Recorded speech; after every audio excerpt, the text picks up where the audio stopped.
फरशीवर बसून आपला व्यायाम आहे. जेवढं पाय हलवायला येतं तेवढं हलवणार आहे. आता बरेच दिवस झाले व्यायाम नाही ना, त्यामुळं त्रास होतो. असं आहे, फिरणं कमी झाल्यामुळं त्रास होतो.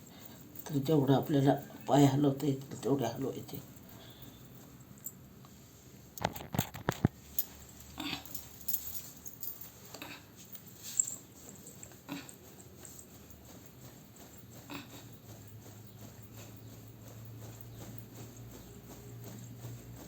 दोन दिवस त्रास होणार पण बरं वाटेल.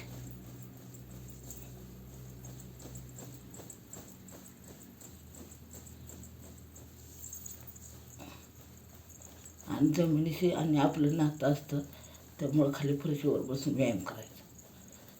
फरशीवर व्यायाम म्हणजे जमिनीवर बसून व्यायाम केलेला तो वेगळाच असतो.